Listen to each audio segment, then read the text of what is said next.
The 5 Fallacies of Racism. A fallacy is defined as a false belief known to be true. The 5 fallacies of racism are ahistorical, individualistic, tokenistic, legalistic, and fixed fallacies. They can be harmful because they cause people to separate individual events and phenomenons into isolated categories.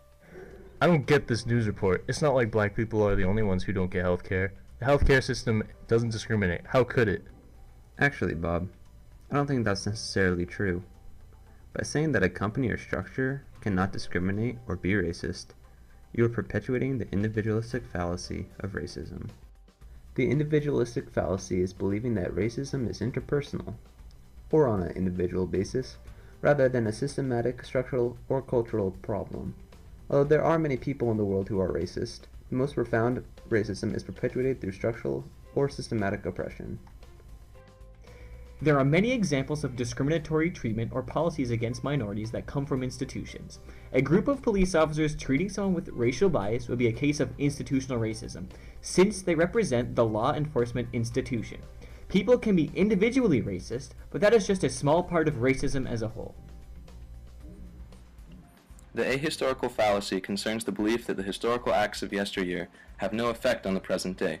People who believe this would think that events that happened in the past happened so long ago that they are irrelevant to the current state of racism. Under this fallacy, even huge factors such as the institution of slavery are deemed inconsequential. This is obviously not true. Although most would agree that racism has declined in the United States, the lingering effects of a time when people of color were not afforded even basic rights are still very much present. So what can we do to help eliminate this fallacy?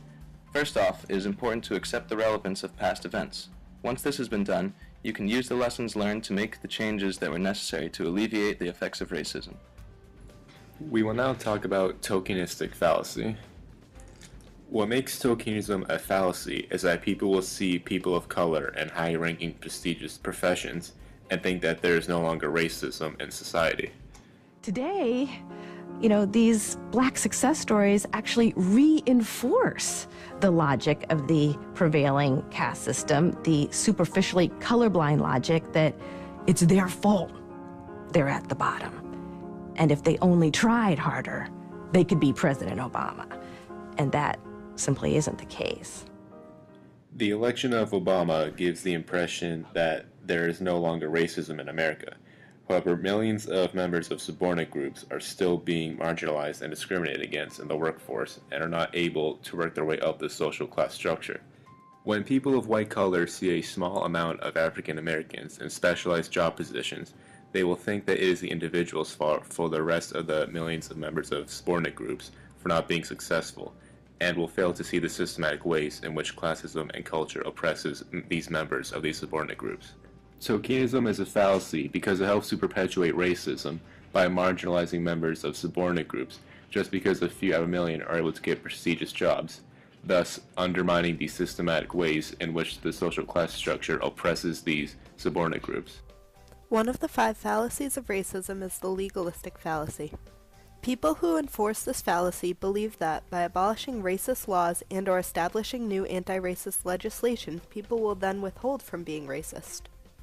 This fallacy is best explained through the 1954 Brown v. Board Supreme Court case in which de jure laws in schools were abolished, de jure laws being official laws promoting the legal separation of groups based solely on specific characteristics of an individual, such as race. Even though legislation was passed abolishing the presence of segregation in schools, de facto segregation was not dealt with. De facto segregation is segregation enforced situationally by the people without any legal justification. Done by housing, income, feelings of not fitting in and being accepted based on differences, and many other ways of being overall racially and socioeconomically segregated in schools, minority and low-class students are given a lower quality education than their white middle to upper-class counterparts. In addition, the new war on drugs has helped to put more blacks in jail today than enslaved blacks in 1850, even though the same frequency of illegal drug activities are occurring in middle-class communities or college campuses. Mass incarceration is unequally affecting people of color through de facto segregation. People who emerge into society as past felons are stripped of their basic rights, being denied the right to vote as well as legally discriminated against in housing, education, and public benefits. Now, no one can say that, although there are no official de jure laws targeting people of color, that the schooling and prison system in place today is designed as being fair to all people regardless of their race or class, demonstrating a legalistic fallacy. The final racial fallacy we'll be talking about today will be the fixed fallacy. The fixed fallacy is one that measures racism as changing quantitatively over time. Thus, seeing a decrease in racist acts, such as KKK influence and lynchings, in comparison to the past, one will conclude that racism is on the decline. A great example of this fallacy is in Tim Wise's White Like Me, where a 90-year-old woman doesn't understand why black people are protesting.